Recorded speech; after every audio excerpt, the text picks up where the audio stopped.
ഇവിടെ വിദ്യാർത്ഥികളെ നമ്മൾ പങ്കുവയ്ക്കുന്നത് ബികോം ബിബിയുടെ സെക്കൻഡ് മോഡ്യൂളിലെ അവസാന അധ്യായമായ വൈക്കം മുഹമ്മദ് ബഷീറിൻ്റെ എൻ്റെ ഉപ്പുപ്പായ്ക്ക് ഒരു ആന ഉണ്ടായിരുന്നു എന്ന നോവലാണ്. വൈക്കം മുഹമ്മദ് ബഷീർ നമുക്കെന്നും പ്രിയപ്പെട്ട എഴുത്തുകാരൻ തന്നെയാണ്. അദ്ദേഹത്തെ ഒന്ന് പരിചയപ്പെട്ടുകൊണ്ട് നമുക്ക് പാഠഭാഗത്തിലേക്ക് കിടക്കാം. മലയാള നോവലിസ്റ്റും കഥാകൃത്തും സ്വതന്ത്ര സമര സേനാനിയുമായിരുന്നു വൈക്കം മുഹമ്മദ് ബഷീർ. ബേപ്പൂർ സുൽത്താൻ എന്ന അമരനാമത്തിൽ അറിയപ്പെടുന്ന അദ്ദേഹം മലയാള സാഹിത്യത്തിൽ ഏറ്റവും കൂടുതൽ വായിക്കപ്പെട്ടിട്ടുള്ള എഴുത്തുകാരൻ കൂടിയായിരുന്നു.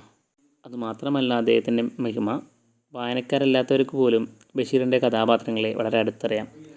അവരുടെ തൊട്ടടുത്തുള്ള ആൾക്കാരുമായി തർജ്ജമ ചെയ്യാൻ പറ്റിയ കഥാപാത്രങ്ങളാണ് അദ്ദേഹത്തിൻ്റേത്. 1951 എൻ്റെ ഉപ്പുപ്പായ്ക്ക് ഒരു ആന ഉണ്ടായിരുന്നു എന്ന നോവൽ വൈക്കം മുഹമ്മദ് ബഷീർ വായനക്കാരിലേക്കായി സമ്മാനിക്കുന്നത്. അദ്ദേഹത്തിൻ്റെ 1944 പ്രസിദ്ധീകരിച്ച ബാല്യകാല സഖിയിൽ നിന്നും വേറിട്ട് നിൽക്കുന്ന മറ്റൊരു പ്രണയസങ്കല്പവും അതിനോടൊപ്പം നിലവിലെ കുറവുകൾ മറയ്ക്കാൻ വേണ്ടി ആളുകൾ തങ്ങളുടെ ഭൂതകാല പ്രതാപത്തെക്കുറിച്ച് ഊറ്റം കൊള്ളുന്നതിനെ കളിയാക്കി അവരെ നേർവഴിയിലേക്ക് നയിക്കാൻ ഒരു പരിശ്രമം കൂടി ഈ നോവൽ മുന്നോട്ട് വയ്ക്കുന്നുണ്ട്. അതായത് ശീർഷകത്തിൽ ഉൾപ്പെട്ടിരിക്കുന്ന ആന വെറും പ്രതാപത്തിൽ നിന്നും പൊങ്ങച്ചം പറയുന്ന ഒരു കഥാപാത്രത്തിൽ നിന്നും വെറും ഒരു കുഴിയാനായി മാറി അതിൻ്റെ ഒരു നിസ്സഹായാവസ്ഥ ബഷീർ വായനക്കാരിലേക്ക് നൽകുന്നത് കാണാം. ആനമരക്കാരൻ്റെ പുന്നാരമോളായ കുഞ്ഞിത്താച്ചുമ്മയുടെ പുന്നാരമോളാണ് കുഞ്ഞിപ്പാത്തു.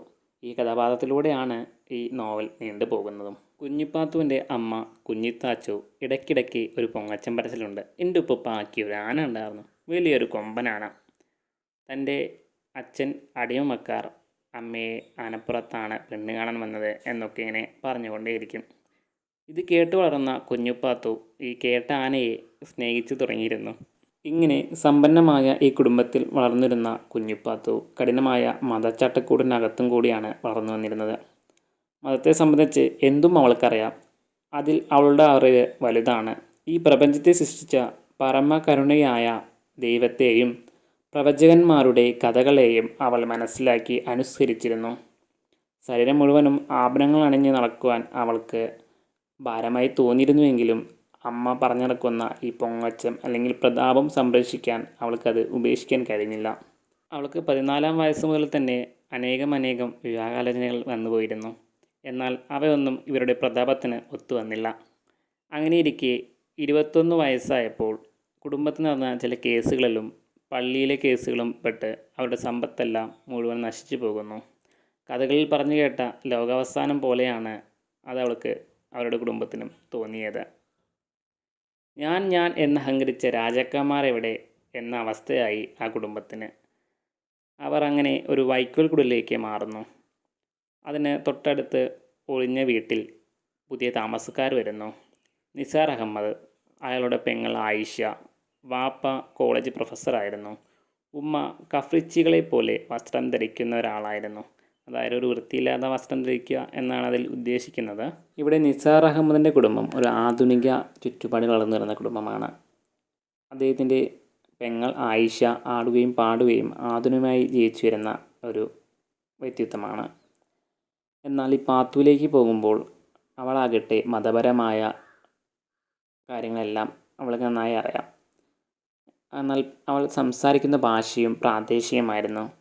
ഇതെല്ലാം ഈ ആയിഷ തിരുത്തുന്നൊരു സന്ദർഭമുണ്ട്. ആയിഷയ്ക്ക് കുഞ്ഞിപ്പാത്തു ഒരു ബുദ്ധൂസായിരുന്നു. അങ്ങനെ കളിയാക്കിയാണ് ആയിഷ അവളെ വിളിച്ചിരുന്നത്.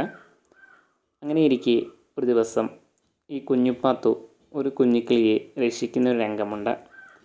അവിടെ അവൾ വീഴുകയും മുറിവ് പറ്റുകയും എല്ലാം ചെയ്യുന്നു. അതിനിടയ്ക്കാണ് ഈ നിസാർ അഹമ്മദ് അത് കാണുന്നതും കുഞ്ഞിപ്പാത്തുവിനെ കരയ്ക്ക് കയറ്റുന്നതും മുറിവ് കെട്ടിക്കൊടുക്കുന്നതും. അങ്ങനെയാണ് ആ ഒരു നിമിഷത്തിൽ നിസാർ അഹമ്മദിന് കുഞ്ഞിപ്പാത്തുവിനോട് ചെറിയൊരു പ്രേമം അല്ലെങ്കിൽ ഇഷ്ടം തോന്നുന്നുണ്ട്. അങ്ങനെ ഇരിക്കെ കുഞ്ഞിപ്പാത്തുവിന് ഈ ഒരു അയൽവക്കക്കാരുടെ സംസാരത്തിൽ നിന്നും കുഞ്ഞിപ്പാത്തു പഠിച്ച ആ ഒരു പ്രാദേശിക മതച്ചിട്ടോടു കൂടിയ ഒരു ജീവിതത്തിൽ നിന്നും പുതിയ അറിവുകളുണ്ടെന്ന് മനസ്സിലാക്കുന്നു. തുടർന്ന് ഒരു ദിവസം ആയിഷ ഈ കുഞ്ഞിപ്പാത്തുവിന് ട്യൂഷൻ എടുക്കാൻ വരുന്നുണ്ട്. അതായത് ആധുനിക കാര്യങ്ങൾ പറഞ്ഞു കൊടുക്കുന്നു. അവർ പ്രാദേശികമായി പറയുന്ന വാക്കുകൾ അങ്ങനെയല്ലെന്നും തിരുത്തി കൊടുക്കുന്നു എന്നൊക്കെ ചെയ്യുന്നു. അതായത് വിദ്യാഭ്യാസമായ കാര്യങ്ങൾ പറഞ്ഞു കൊടുക്കാനായി വരുന്നുണ്ട്. അങ്ങനെ അവരുടെ സംസാരത്തിനിടയിൽ ഒരു പ്രാവശ്യം ആയിഷ പറയുന്നുണ്ട് തന്നെ ട്യൂഷൻ എടുക്കാൻ വരാൻ കാരണം തൻ്റെ ഏട്ടനായ നിസാർ അഹമ്മദ് പറഞ്ഞിട്ടാണെന്ന് പറയുന്നു. അങ്ങനെ കേൾക്കുമ്പോൾ ഈ കുഞ്ഞുപാത്തുവിനും നിസാർ അഹമ്മദിനോട് ഒരു പ്രണയം തോന്നുന്നുണ്ട്. അതിനാൽ ആയിഷയോട് നിസാർ അഹമ്മദിൻ്റെ ഭാര്യയുടെ സങ്കല്പം എങ്ങനെയാണെന്ന് ചോദിച്ചറിയുന്നു. അതിൽ പ്രധാനമായും വൃത്തിയാണ് എന്നൊക്കെ ഇതിൽ പങ്കുവെച്ചു പോകുന്നു. ഇങ്ങനെ നിസാർ അഹമ്മദിൻ്റെയും കുഞ്ഞുപാത്തുവിൻ്റെയും പ്രണയം പൂവിടുന്ന സമയത്താണ് കുഞ്ഞുപാത്തുവിൻ്റെ വാപ്പ ഒരു കല്യാണാലോചനയുമായി വരുന്നത്. അത് കേട്ട കുഞ്ഞുപാത്തു മോഹാലസ്യപ്പെട്ടു വീഴുന്നു. ഏതോ ഇബ്ലിസ് കയറിയതാണെന്നോർത്ത് ബാധ ഒഴിപ്പിക്കാൻ ശ്രമിക്കുന്നു. അനേകം ചൂരൽ പ്രയോഗം അവളിൽ ഉപയോഗിക്കുന്നു. അങ്ങനെ അവശയായ അവളെ നിസാറാണ് മരുന്ന് കൊടുത്ത് ശുശ്രൂഷിക്കുന്നത്. തുടർന്ന് വിവരമറിഞ്ഞ ആയിഷ അങ്ങോട്ട് വരുമ്പോൾ അവരുടെ സംസാരത്തിനിടയിൽ ആയിഷ പറയുന്നു നിസാറുമായാണ് അവളുടെ വിവാഹം ഉറപ്പിച്ചതെന്ന്. അത് കേട്ടപ്പോൾ കുഞ്ഞുപാത്തുവിൻ്റെ പകുതി അസുഖവും മാറുന്നു. തുടർന്ന് നിസാറിൻ്റെ വാപ്പ വന്ന് മുറിയുടെ ജനാൽ തുറന്നിടണം എന്ന് പറഞ്ഞു. ജനാൽ തുറന്നപ്പോൾ മുറിയിലേക്ക് കയറിയ വെളിച്ചത്തിൽ അവളുടെ കണ്ണ് മങ്ങുന്നുണ്ട്. വെളിച്ചത്തിന് എന്തൊരു വെളിച്ചം! പുതിയ വെളിച്ചം അവളെ തേടിയെത്തുകയാണ്. ഈ ഒരു പ്രയോഗം വളരെ മനോഹരമായി തന്നെ ഓർമ്മയിൽ വയ്ക്കേണ്ടത് തന്നെയാണ്. എന്തെന്നാൽ ഇതുവരെ നിന്നിരുന്ന അവളുടെ ജീവിത ശൈലിയിൽ നിന്നും പുതിയൊരു ആധുനിക ജീവിതം അവൾക്ക് സമ്മാനിക്കുകയാണ്. തുടർന്ന് കുഞ്ഞുപാത്തുവും നിസാർ അഹമ്മദുമായുള്ള വിവാഹമാകുന്നു. വിവാഹ ദിവസം അണിഞ്ഞൊരുങ്ങിയ മകളെ കണ്ട് കുഞ്ഞുത്താച്ചുമ്മ സന്തോഷിക്കുന്നു. അങ്ങനെ പഴയ പ്രതാപമെല്ലാം നശിച്ച അവൾക്ക് നാട്ടിലെ കുട്ടികൾ കളിയാക്കി പറയുന്നത് പോലെ തൻ്റെ ഉപ്പുപ്പായ്ക്ക് ഒരു ആന ഉണ്ടായിരുന്നു. വലിയ ആനയല്ല, വെറും കുഴിയാനയാണെന്ന് തോന്നുന്നു ഈ കുഞ്ഞു താച്ചുമ്മയ്ക്ക്. ഇതാണ് ഈ പ്രതാപത്തിൻ്റെ അവസാനം വരുന്ന നിസ്സയാവസ്ഥയെ നോവലിസ്റ്റ് സൂചിപ്പിക്കുന്നത്. ഈ ഒരു എൻ്റെ ഉപ്പുപ്പായ്ക്ക് ഒരു ആന ഉണ്ടായിരുന്നത് ഇംഗ്ലീഷിലേക്ക് തർജ്ജമ ചെയ്തിട്ടുണ്ട്. അത് R.E. ആഷറാണ്. ബാലികലസാഹിബിയും പാത്തുമ്മയുടെ ആടും അദ്ദേഹം ഇംഗ്ലീഷിലേക്ക് തർജ്ജമ ചെയ്തിട്ടുണ്ട്. ഉപയോഗിച്ചിരിക്കുന്ന എൻ്റെ ഉപ്പുപ്പായ്ക്ക് ഒരു ആന ഉണ്ടായിരുന്നു എന്നതുപോലുള്ള പ്രയോഗങ്ങൾ തർജ്ജമ ചെയ്യുമ്പോൾ R.E. ആഷർ അതുപോലെ ആക്കാൻ ശ്രമിച്ചിട്ടുണ്ട് എന്നാണ് നമ്മൾ ഓർക്കേണ്ടത് ഇതുമായി ബന്ധപ്പെട്ട ചോദ്യങ്ങൾ വരുമ്പോൾ. ഓക്കെ, കഴിഞ്ഞ പ്രാവശ്യം 2 മാർക്കിൻ്റെ ഒരു ക്വസ്റ്റ്യനായി ചോദിച്ചിരുന്നു. എൻ്റെ ഉപ്പുപ്പായ്ക്ക് ഒരു ആന ഉണ്ടായിരുന്നു, വലിയ കൊമ്പനാന, അതിന് സന്ദർഭം എഴുതാൻ ചോദിച്ചിരുന്നു. ഓക്കെ, നിങ്ങൾക്ക് പാറ്റേൺ അറിയാമെന്ന് വിചാരിക്കുന്നു. 2 മാർക്കിൻ്റെ 10 ക്വസ്റ്റ്യൻസ് ഉണ്ടാകും. അതിൽ സീലിംഗ് ആയിട്ട് വരുന്നത് 16 അതുപോലെ തന്നെ 6 മാർക്കിൻ്റെ ക്വസ്റ്റ്യൻസ് ഉണ്ടാവും 5 എണ്ണം. അതിൽ സീലിംഗ് 24.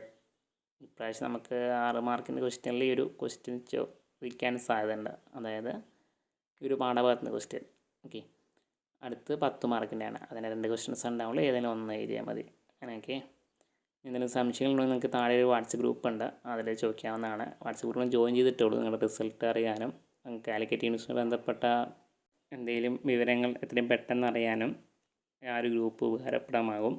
പിന്നെ അതുപോലെ തന്നെ ഈ വീഡിയോ നിങ്ങൾക്ക് ഉപകാരപ്രദമാകുമെങ്കിൽ ചാനൽ സപ്പോർട്ട് ചെയ്യുക, സബ്സ്ക്രൈബ് ചെയ്യുക, വിദ്യാർത്ഥികൾക്ക് ഒന്ന് ഷെയർ ചെയ്യുക. Okay, thank you for watching.